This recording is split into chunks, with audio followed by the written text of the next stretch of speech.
Ladies and gentlemen, in the name of the captain and the entire crew, we would like to welcome you once again on board. There are several emergency exits on this vessel. Emergency exits are all marked with the word exit. Please take a few moments now to locate your nearest exit. In some cases, your nearest exit may be behind you.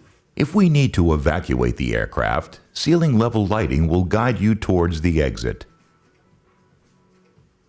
Ladies and gentlemen, please notice the use of mobile phones is generally not permitted on board our aircrafts. Please switch off your phones now. Please also notice to switch off all your electronic equipment now. We remind you that this is a non-smoking flight. Smoking is prohibited on the entire aircraft, including the lavatories. Ladies and gentlemen, we thank you for your attention and wish you a pleasant flight to Mars. If there are any further questions, please feel free to ask our flight attendants.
Seconds till liftoff. T-minus 15 seconds. Falcon 9 is configured for flight. 10, 9, 8, 7, 6, 5, 4, 3, 2, 1, 0. Ignition. Liftoff.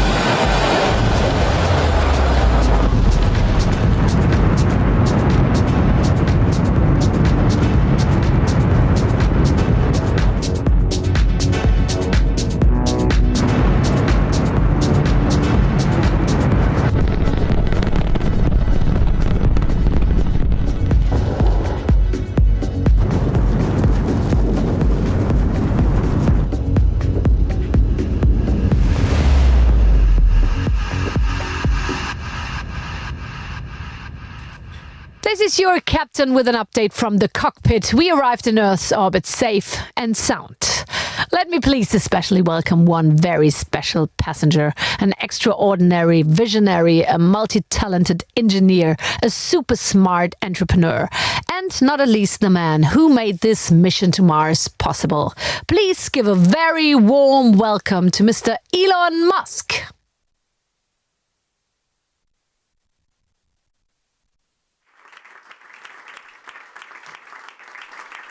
Please take a look at our wonderful planet. Isn't it gorgeous? As curious as I am to see Mars, I'm really looking forward to come back to our old homestead.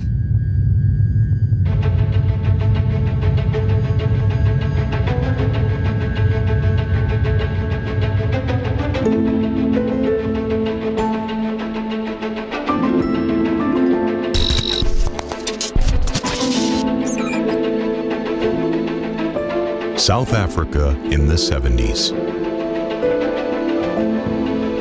A boy from Pretoria facing childhood problems. He reads 10 hours a day. Star Wars and science fiction. But this one's got talent. For machines and for money. Game begin. At the age of 12, he programmed his first computer game on the good old Commodore. Young Elon sold Blastar for $500. Develop stuff, let it grow, sell it soon. This is how he made his fortune and his opportunity to go even further. This is the way. One sentence he never wanted to hear. You're in the army now. So he got himself a passport, moved to Canada, leaving the South African apartheid regime behind. He was 16 years old. After some time in Kingston, he left Canada, went to Pennsylvania, got his bachelor, and then moved south. Stanford University, Palo Alto, where all the Silicon dreams were about to come true. Elon was one of those who founded the legend of the Valley.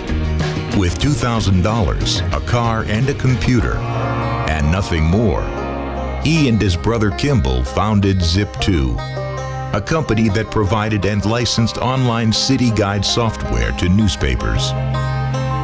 4 years later, he sold it to Compaq for $307 million. Quite a story. But just the start. A typical story of those times. Develop and invest. Find allies. Merge. Disrupt. The rise of PayPal. His first vision of making things easier for people using the digitization. Elon Musk helped to change the financial industry forever. PayPal was sold for $1.5 billion to eBay. Elon held 11.7% of the shares. A big winner in the big game. Money that he uses to make the world a better place. He attacks on the world's best settled market, the automotive industry. We created Tesla to make a difference in the world. Tesla. Disruption at its best. Not everything worked out perfect. Oh my fucking God. Well, but his long breath proved him right. He is pushing all his competitors forward. He is expanding. He leads technology. He leads infrastructure and logistics. And if necessary, he works and sleeps at the factory. And he is ein Berliner. Soon, very soon. We've decided to put the Tesla Gigafactory Europe in the Berlin area. Yeah. That's the news! And Tesla is just on the cutting edge of an idea. Autonomous driving is born. So for us, being a little startup, we had to start off with a car that was in low production and necessarily expensive. Their idea of an electric car is something that doesn't look good, isn't fast, doesn't have high performance. We wanted to break the mold of all of that. That's what we sought to achieve. Saving time for important things. Saving time for stuff that is fun. Well, it is fun to drive a Tesla. But on an endless motorway, even riding gets tiring. It's human. We're bored very soon. Let the car drive and get some food for the brain while it does the work. And last but not least, fuel it with energy that is not harmful to the planet. Elon embraces his responsibility. But this is never enough. Much more is needed. Elon can't stop thinking about the future, of making things work better, more efficient. A visionary. A man who never gives up.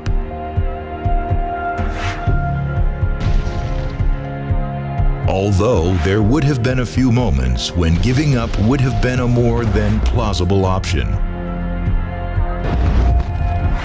He reaches out for the stars. The real ones. The stars shining bright at night in the sky. You see them both light up? He is a superstar. And still the kid who loves sci-fi. SpaceX is not only a business. It's not a hobby. It's a passion. Elon is CEO and its first spaceship designer. It is all rocket science, really. Many laughed at him. NASA with its billions. The Russians with their ruthless and dead serious ambitions. The whole goal of SpaceX was improve space exploration technology, and that's helping make humanity a space-faring civilization. He transported Americans to the ISS. 3, 2, 1. Ignition. Liftoff of the Falcon 9 and Crew Dragon. Go NASA. Go SpaceX. Godspeed, Spotted Dog. Private economy is more effective and sustainable than state economy. Crew Dragon is a gentle slap in the face for over-the-top institutional rocketeers. The Russians took it personal. Elon Musk must not be quoted by them. Too successful. Russia. Some things never change. Can one man change the world? Yeah, sure. Elon Musk did it, and he doesn't stop there. And I think that's one of the things that, makes people excited about the future. And we want the things that are in science fiction novels and movies not to be science fiction forever. We want them to be real one day. What if one could help handicapped people by connecting the body with machines to reconnect neural disorders? Hey, presto, Neuralink. What if we could get rid of traffic on our city streets? Dig a deep, long tunnel beneath them and shoot the cars from one side of the town to the other. Hey, presto, the Boring Company. The name, by the way, is one of the best puns ever. And stop. If we can do that with cars, why shouldn't we do it with goods and people? In full speed. 600 kilometers in 35 minutes. Just do it. Hey, presto, Hyperloop. But all that's earthbound. Reach for the stars and planets. We're already on our way to Mars.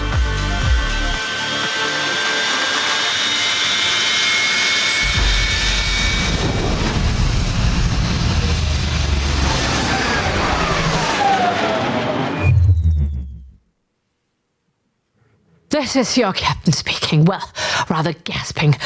What a trip that was. And it's not over yet. Let's hear it from the man himself. I'd kindly ask you now, Elon, to come on stage and join Axel Springer CEO Matthias Döpfner for a little chat.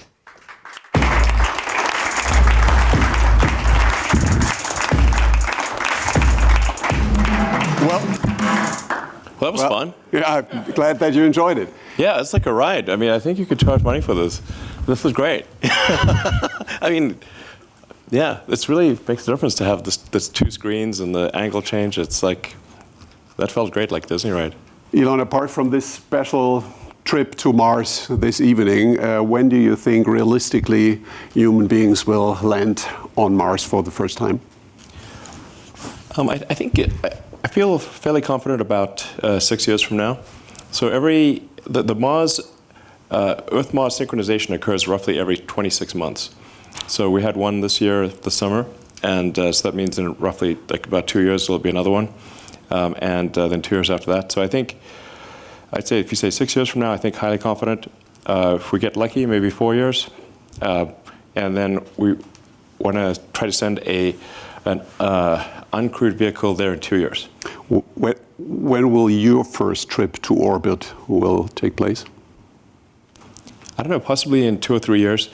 I'm mostly concerned with developing the technology that can enable a lot of people to go to Mars and make life multiplanetary, have a base on the moon, a city on Mars. And I think it's important that we strive to have a self-sustaining city on Mars as soon as possible. I'm optimistic about the future on Earth, but it's important to have life insurance for life as a whole. Is it going to be a business kind of tourism in orbit, or is it more kind of plan B if things on Earth do not develop as well? It's not exactly a plan B. It's more that I think there's two aspects to this. One is that we want to have a future that is inspiring and exciting. And what are the things that you find inspiring and exciting about the future? And I think a future where we are a spacefaring civilization and out there among the stars, I think every kid gets excited about that. You don't even need to teach them. They just get it. It's like instinctive.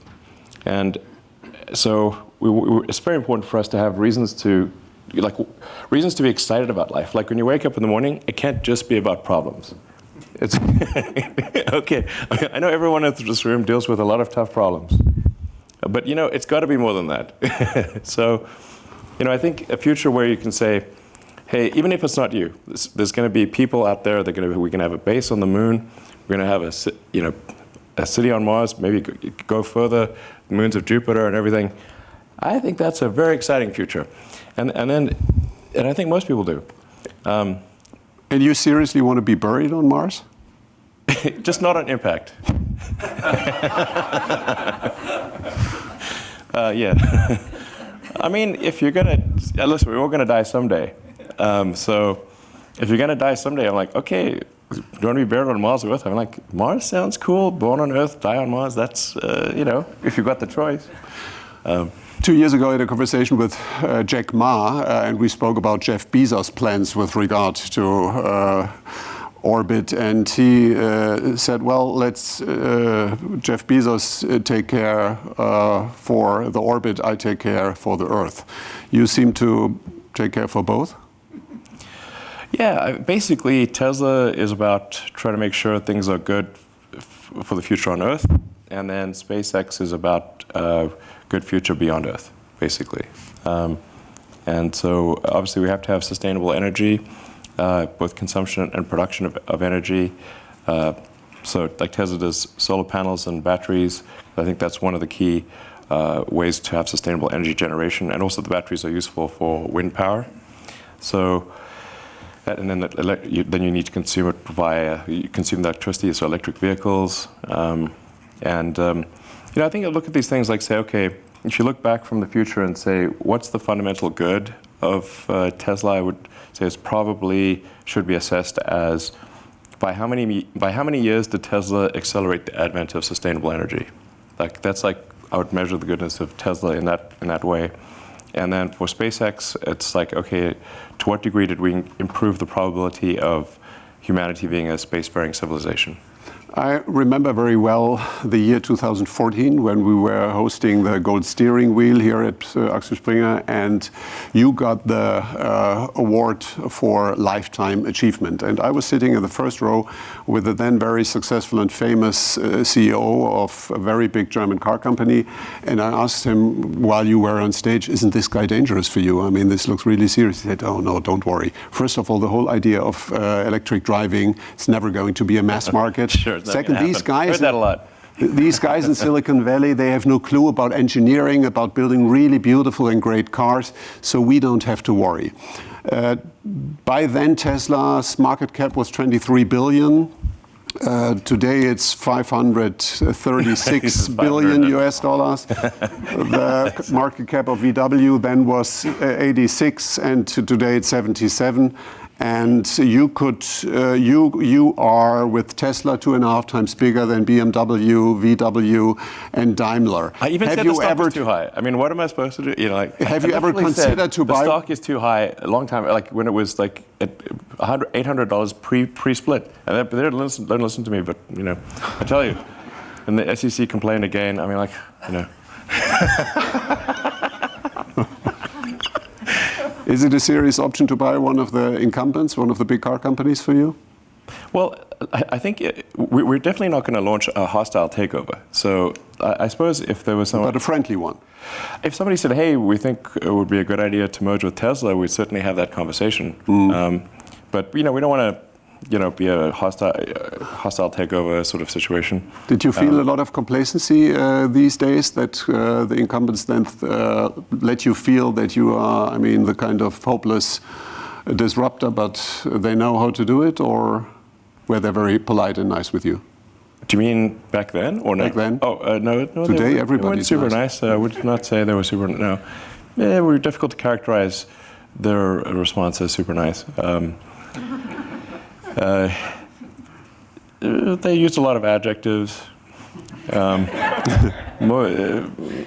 don't think any of them were positive. So, we really tried hard to convince a lot of companies. Honestly, I was in so many panels, but generally the sentiment that was expressed that you mentioned earlier, that was pretty much universal, especially.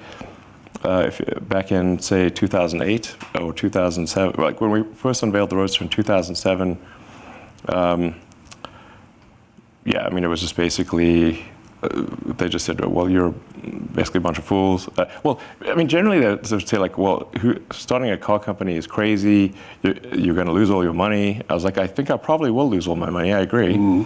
It wasn't like I thought it would be successful. I thought we had maybe a 10% chance of success. So then people would say, it's going to fail and you're going to lose everything. I was like, yeah, probably true. Yeah. What else is new?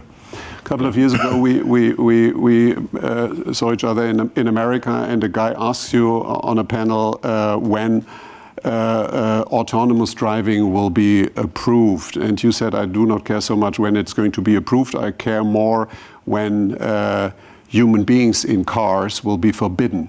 And then the guy said, well, that's totally unrealistic. It's never going to happen in cars. People want to do something actively. And then you said, well, 100 years ago, nobody could imagine elevator without a lift boy. Today, nobody could imagine a lift with a lift boy. Yeah.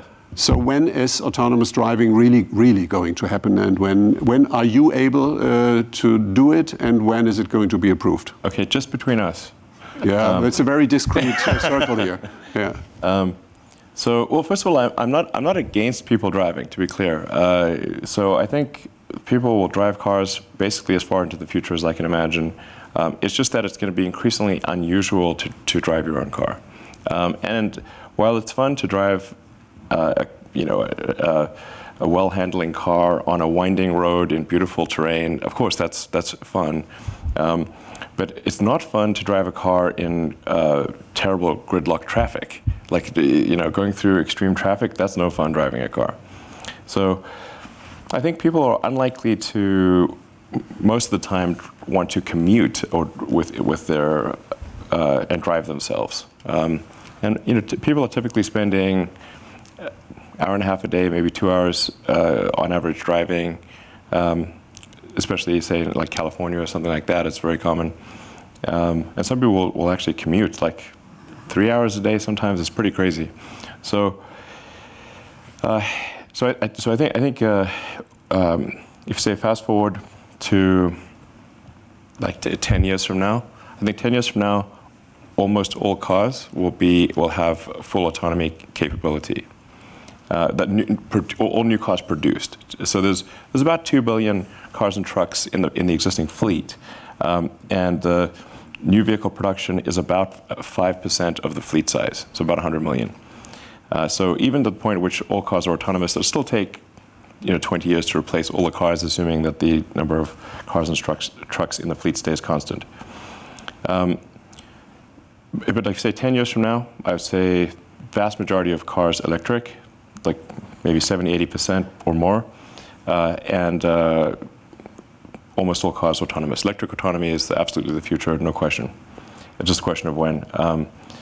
But then, like I said, sometimes people think that means the global fleet gets replaced instantly. It's like, nope, you have to go 20 years beyond that point before, 20 years from the point at which all new cars are electric, then the fleet will be replaced.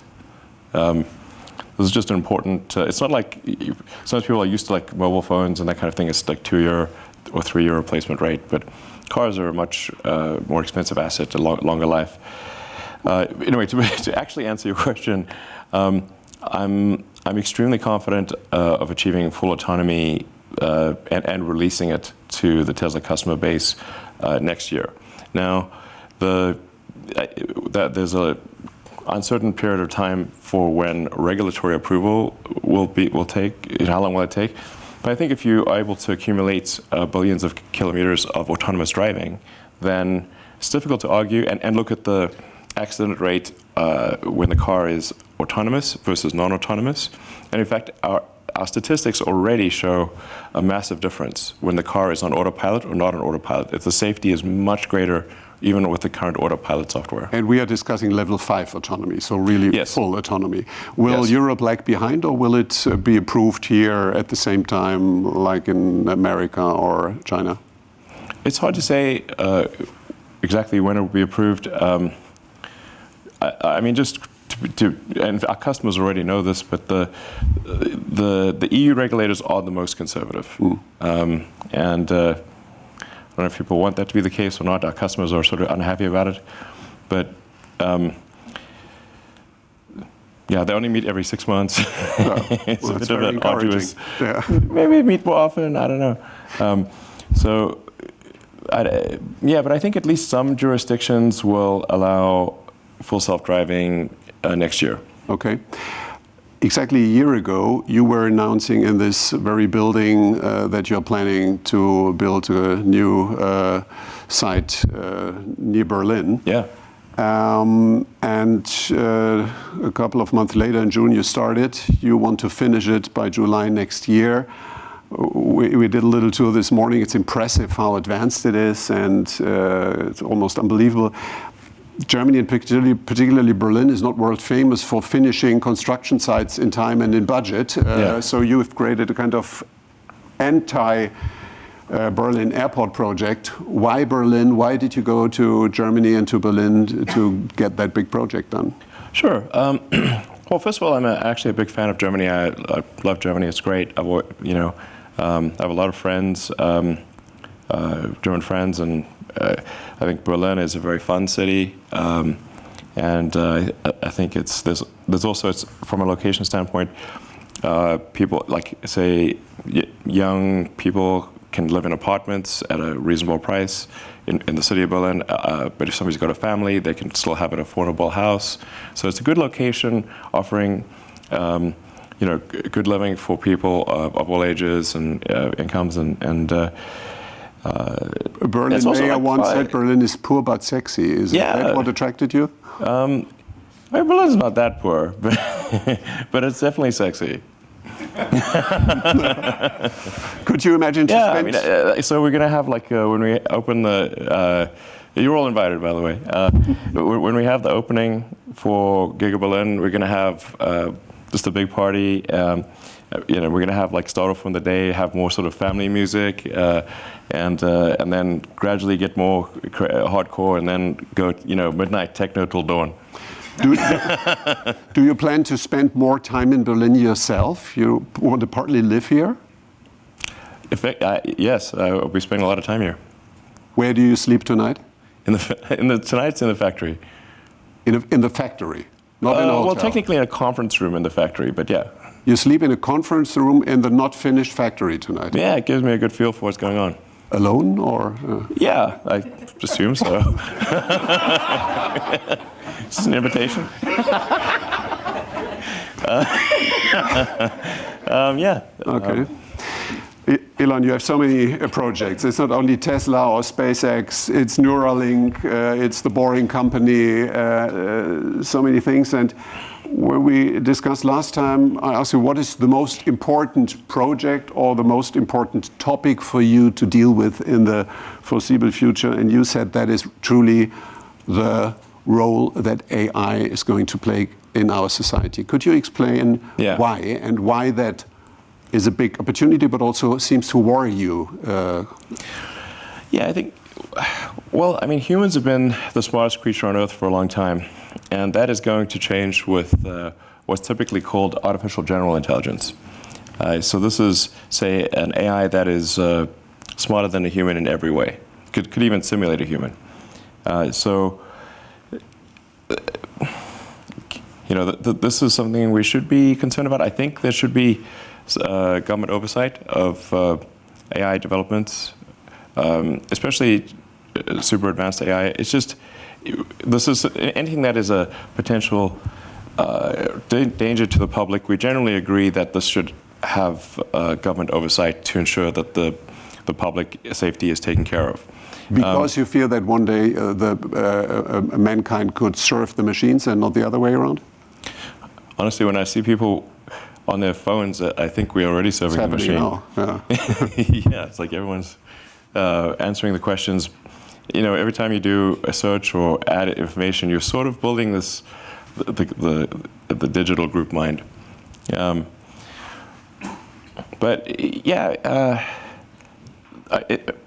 The advent of artificial general intelligence is called the singularity for a reason, because just like a black hole, which is a singularity, it's difficult to predict what will happen. So it's not as though the advent of AGI is necessarily bad, but it's bad as one of the possible outcomes. And when is singularity in the definition of Ray Kurzweil going to happen? Well, I think you were saying he's predicting 2025. I think that's reasonably accurate. Mm. And how can it be avoided that is then more a threat for humanity than an opportunity? Is it a question of governance, so that there is not too much power in one or in few hands? Or how would you make sure that it goes into the right direction? I think we should have a government oversight, just like we do. We have government oversight and regulation of cars and aircraft and food and pharmaceuticals. These are all, there are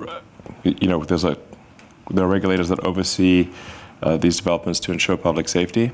And I think digital superintelligence would also be potentially a public safety risk. And so it should be, I think it's very important for regulators to keep an eye on that. Who should own the data by then? I think everyone should own their own data. Like individuals should own their data. And it certainly shouldn't be tricked by some terms and conditions of a website and suddenly you don't own your data. That's crazy. Who reads those terms and conditions anyway? So, but I think it's just, like we wouldn't let people develop a nuclear bomb in the backyard just for the hell of it, That seems crazy. So digital superintelligence, I think, has the potential to be more dangerous than a nuclear bomb. So, we should somebody should be keeping an eye. We can't have the inmates running the asylum here. Which is a global issue, because if we do well, but China has other rules and a different regulatory framework, that is another I don't challenge. I generally like that. This is one of the rebuttals I get from those developing AI. And Tesla is also developing a form of AI with self-driving, but it's a very narrow form of AI. Just like the car's not going to wake up one day and take over the world. So it's but the rebuttal I get is like, well, China's going to have unfettered AI development, and so if we have regulations and that slows us down, then China will have it. And I'm like, look, from my conversations with government officials in China, they're quite concerned about AI as well, and they, in fact, they're probably more likely to have good oversight than I think other countries. What is the biggest challenge ahead of us in general, not only with regard to AI? What is the biggest problem that needs to be solved? What's the biggest threat to humanity's future or something? Well, AI is certainly one of the biggest risks. It could be the biggest risk. I think we need to watch out about population collapse. This is somewhat counterintuitive to most people. They think that, well, there's so many humans, maybe too many humans, but that's just because they live in a city.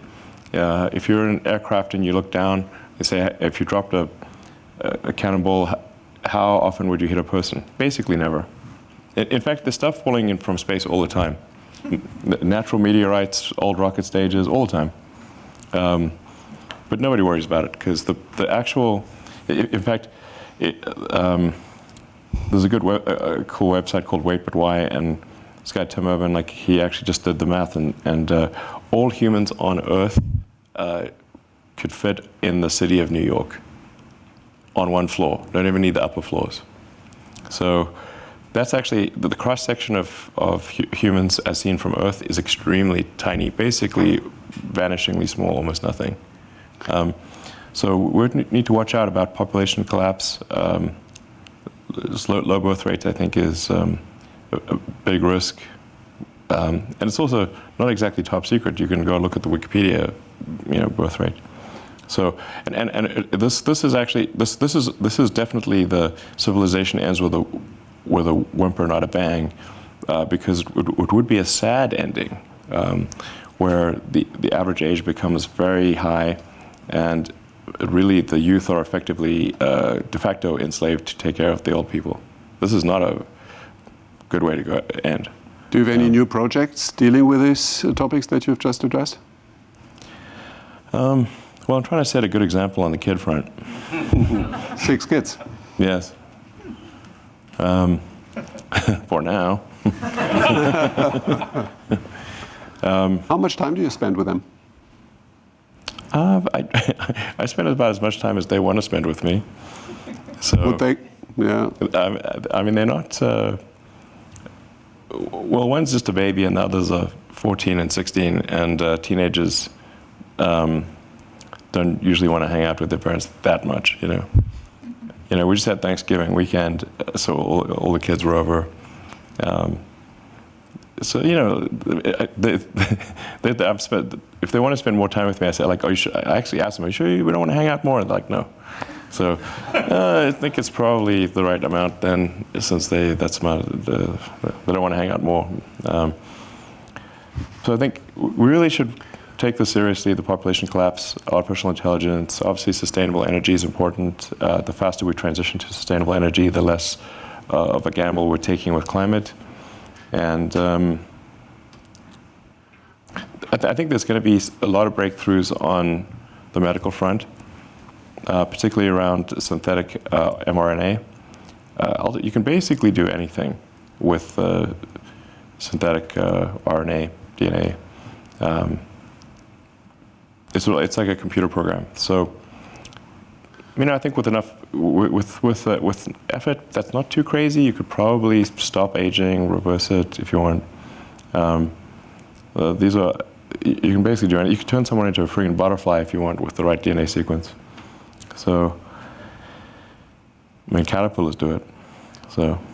But your project Neuralink is in a way empowering human intelligence versus artificial intelligence. That's the purpose of it. Is that correct? Yeah. So Neuralink, in the short to medium term, Neuralink is really just going to help cure brain injuries, and brain and spine injuries. So it's like if somebody is in fact, our first implanted devices in humans will be for quadriplegics, tetraplegics, allowing them to control a computer or a phone just using their mind. So, like, you can imagine, like, if Stephen Hawking could just talk at normal speed or even faster than normal speed. Looking back for the last thousands of years, what is the most important invention of mankind so far? The past 1,000 years? I guess it's millions. Oh, millions. Well, I think language, being able to talk and express concepts, and this is probably the biggest invention of humanity's language. It's an answer that we like very much in the publishing house. Absolutely. Writing is exactly just incredible. Writing really made a big difference. That guy Gutenberg, he really knew what he was doing. You have one thing in common with Nikola Tesla, that's a photographic memory. Is that only a gift or sometimes a burden because you memorize too much? I have a photographic memory in some respect. You can filter? For technical stuff, I have a very good memory.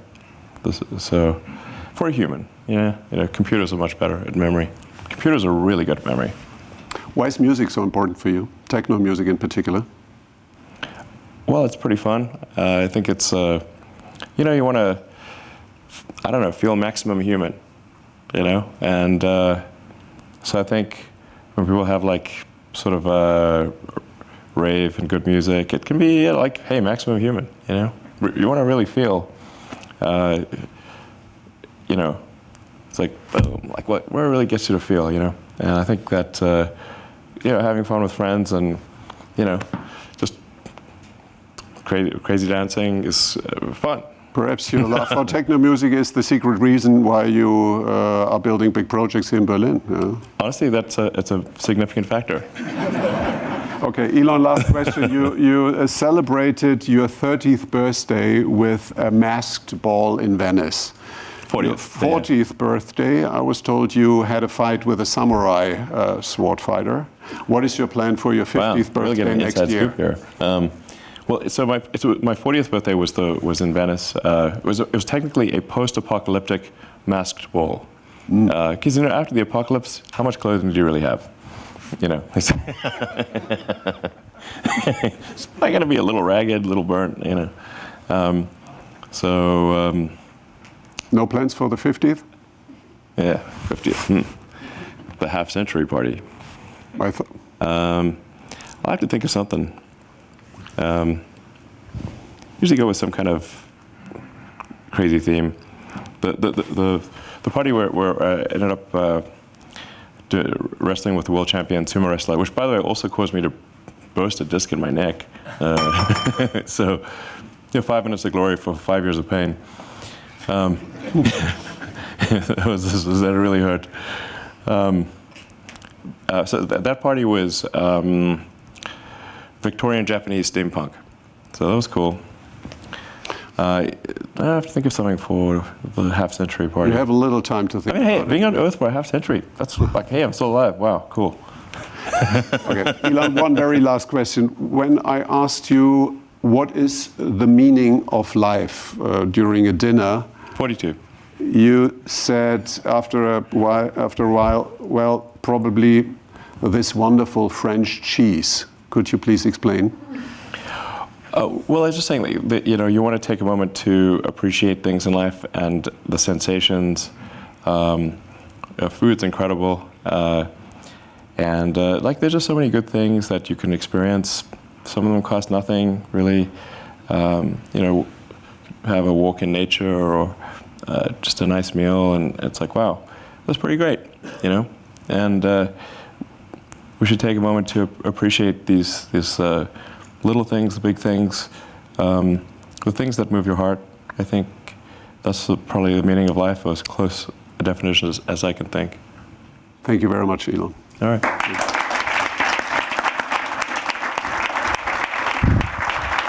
This is your captain speaking again. Thank you, Elon. Thank you, Matthias. It's a pleasure having you on board and learning so much about our future. Before I come back with some information about our flight, I'm now honored to welcome Secretary Jens Spahn and ask him on stage and to share his thoughts about Elon Musk's achievements and responsibilities. The vessel's floor is yours, Mr. Secretary.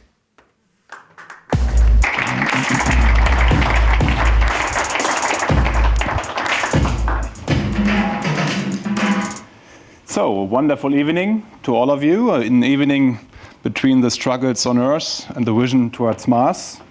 And regarding Earth, we are meeting here today in a very special time.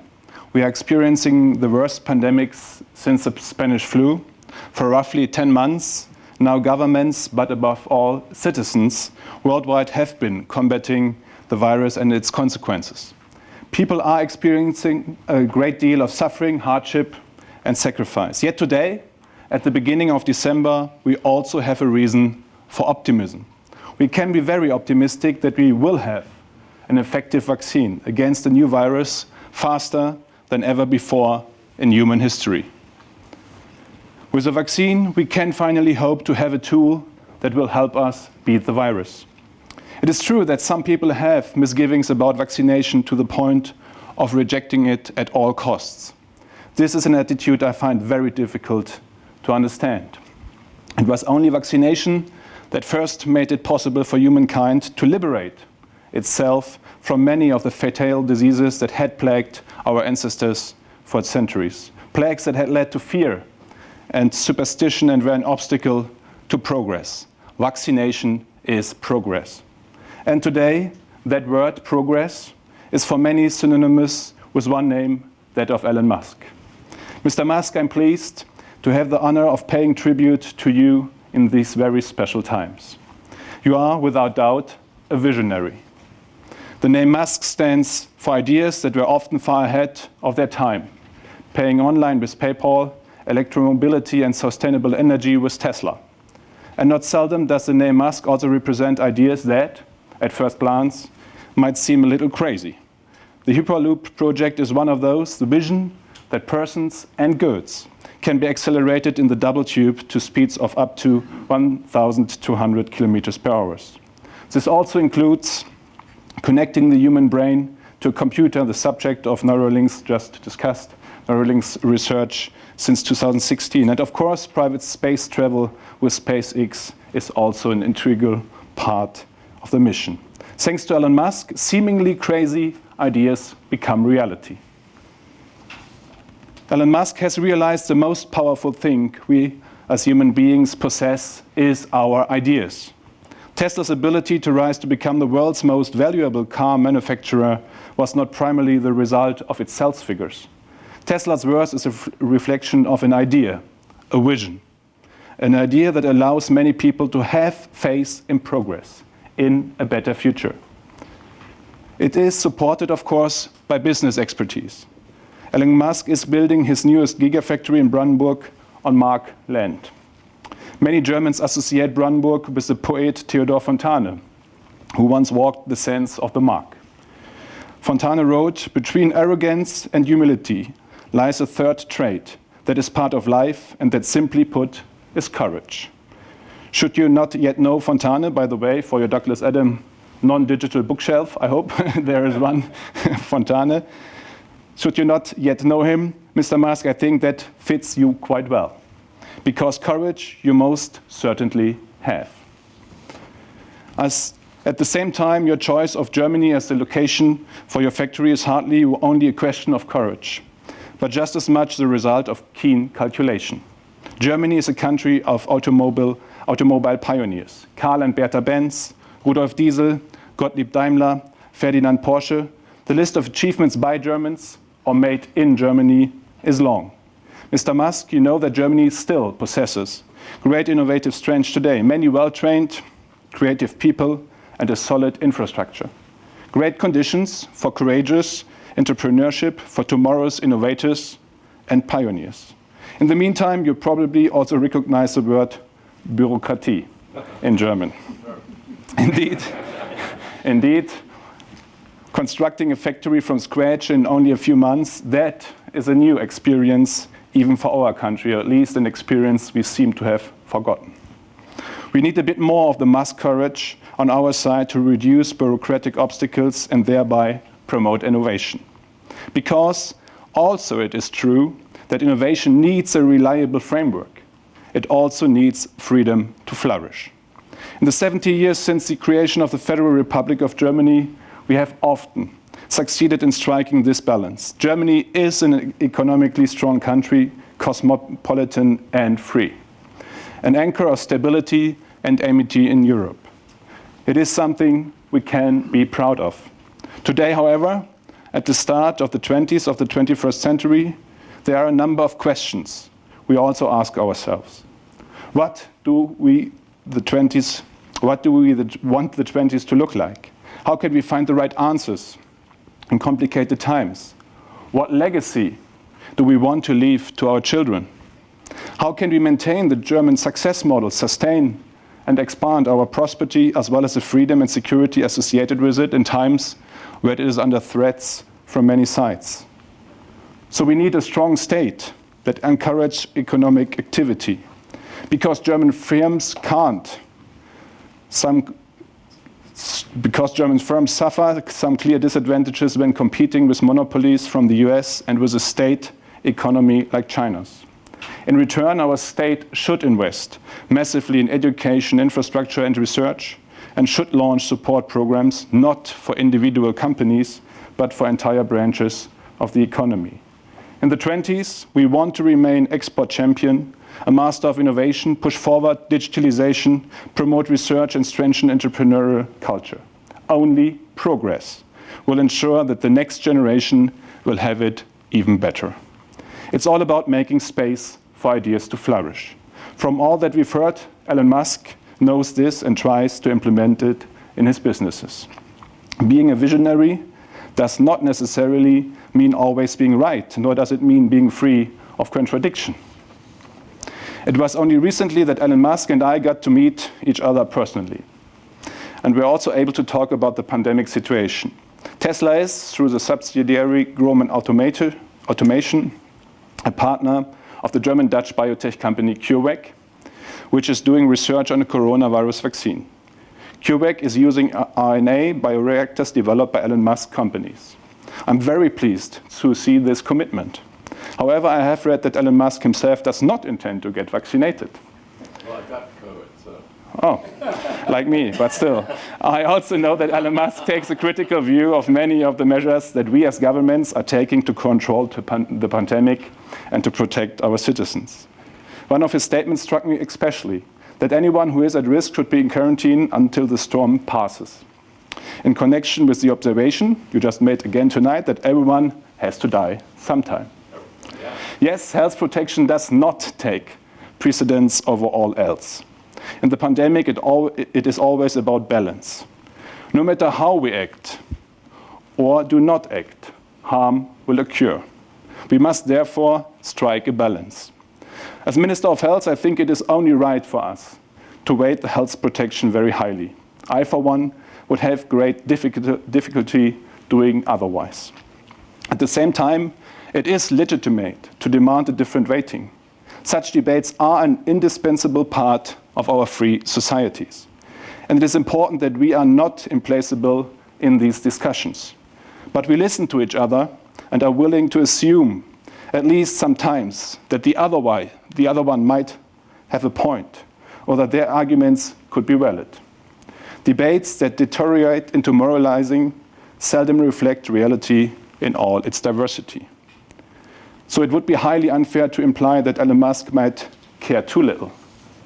Through his private foundation, Elon Musk funds research into renewable energy, space travel, child health, education in mathematics, computer science, natural science, technology, as well as safe AI. In his private capacity, he is consistently donating large sums of money to charity projects, such as for planting 1 million trees. Looking at Elon Musk means repeatedly encountering a seemingly insatiable zest for action and discovery. The many articles about the supposedly declining innovative power of our Western world and societies then just seems to be worlds away. In such instances, Elon Musk stands in the limelight. He is the spearhead of an entire generation of courageous entrepreneurs and bold scientists. People who believe in the power of ideas and that progress is possible, in spite of resistance and setbacks. This gives us courage. Despite the great challenges that we as humans are currently facing, we are living in a time of great opportunity. an economically successful, environmentally responsible, and socially balanced world is possible. It is possible through innovation and courage, not through individual austerity or through fear. Experiences and encounters with innovative and creative people, such as Elon Musk, reconfirm my basic optimism time after time. We do have the power to shape our future. Elon Musk wanted to change the world a little and ended up revolutionizing it. This teaches us that everything is in our own hands. It is up to each and every one of us. Above all now, in this often difficult time, we may not lose sight of the future ahead of us. With all of its alarming, disastrous aspects in many areas, the current pandemic strengthens precisely the willingness to shape the future. It is leading us faster than ever down some appropriate and necessary path. As the old saying goes, crisis presents opportunity. In this pandemic, we are learning more on a daily basis, together, in other words, in public. We are adapting our strategies. We are consistently trying to act in a targeted and proportionate way, starting afresh every day based on the latest knowledge. This spirit of progress, this openness, this willingness to learn is something we must sustain in the future. I'm convinced that Germany has a great deal of this visionary power that drives you, Mr. Musk. We simply need to more often have the courage to believe in it ourselves. In this respect, you are a great example to us. Congratulations on the 2020 Axel Springer Award. I wish you the greatest possible success for the future, and even more, stay healthy. All the best. Since we both said it, obviously, we can get closer. All the best. Thank you, Mr. Spahn. This is again your captain speaking. Some information about the flight. Outside temperature is about 1600 Kelvin, so I kindly ask you not to open the windows as we leave hyperspace.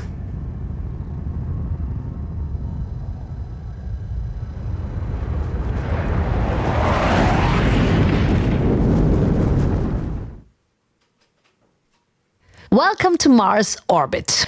We will reach our final destination, Mars surface, in the scheduled time. The temperature will be between 0 degrees Celsius and minus 100 degrees Celsius. So, first rule, don't panic. Please excuse me, I just got the information that we have a special delivery right now, right here. This is rather unusual, but please, let me check.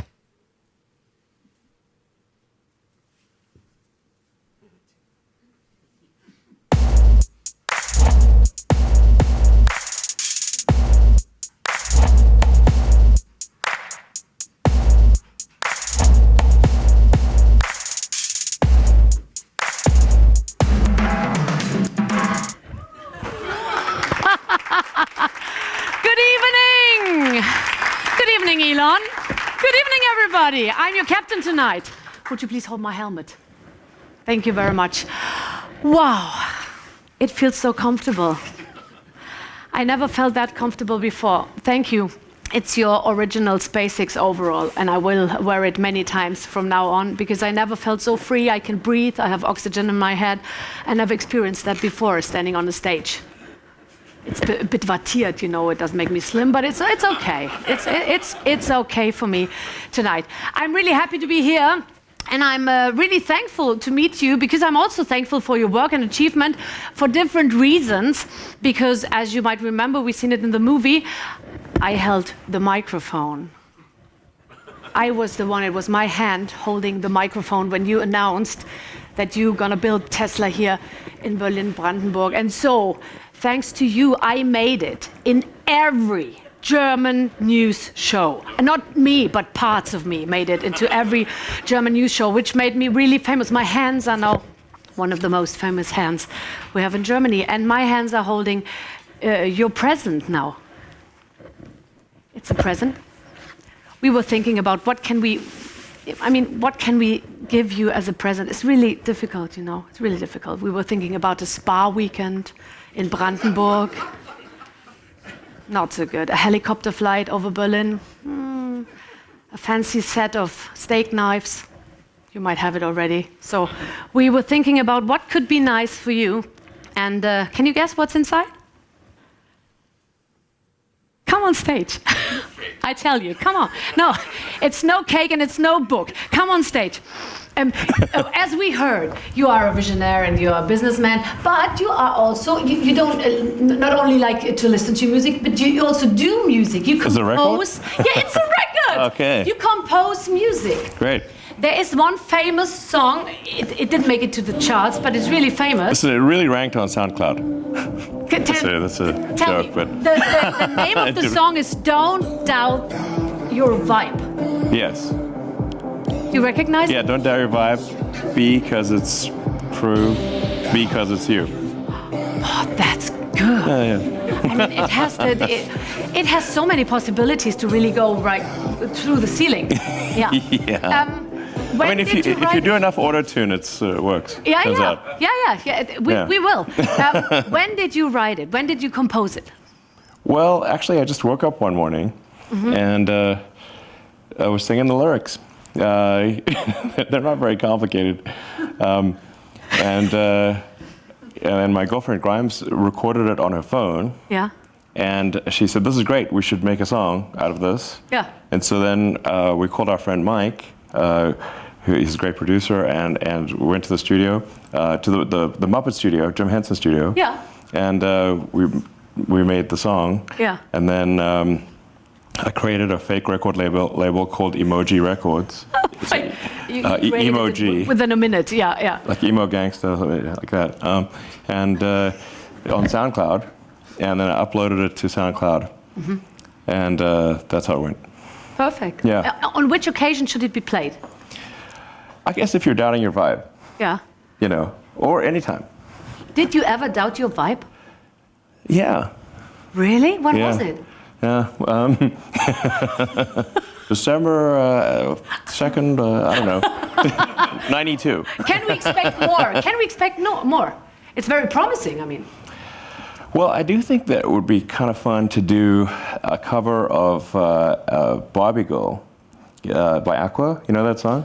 Barbie Girl? Barbie Girl, yeah. Viagra? I'm a Barbie girl in a Barbie world. I'm out in plastic. It's fantastic. You know it. Break my heart, especially everywhere. Yes.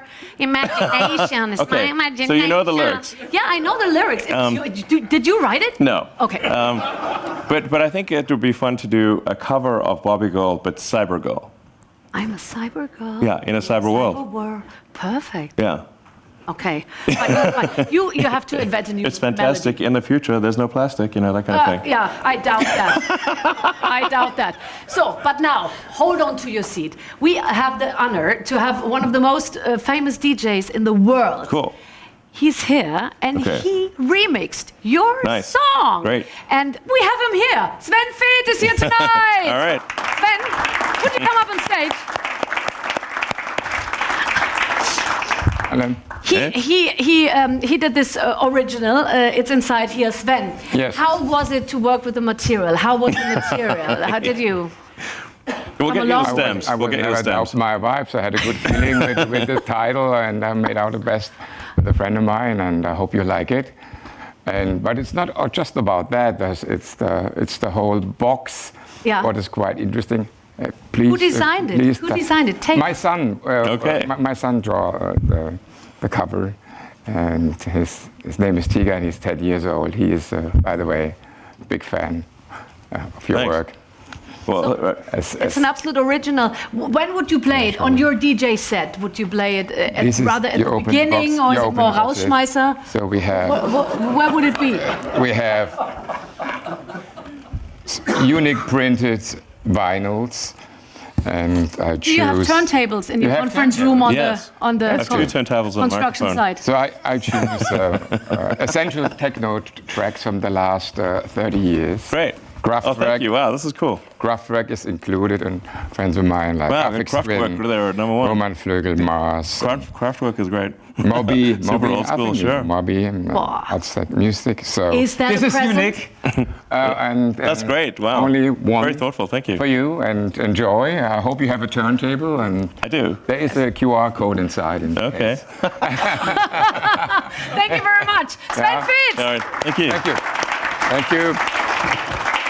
So we hope to make you happy tonight. All right. It's a pleasure having you. Yeah, it's really, thank you for doing this. This is really fun and, wow, great production value.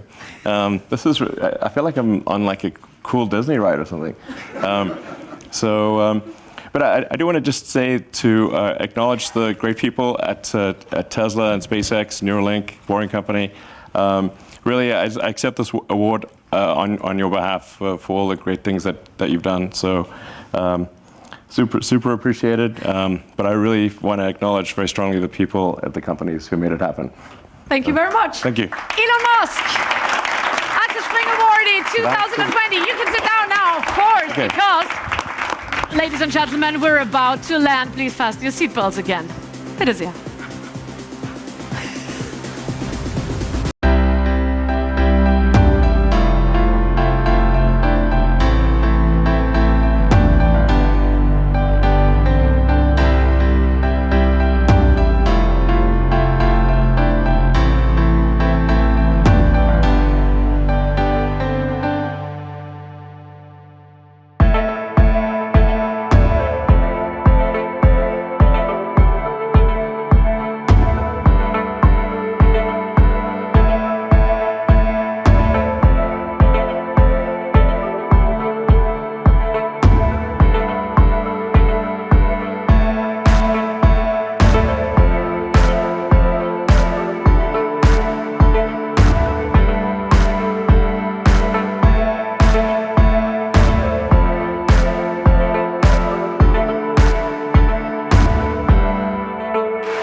Exhausting and exciting and surprising and wonderful journey.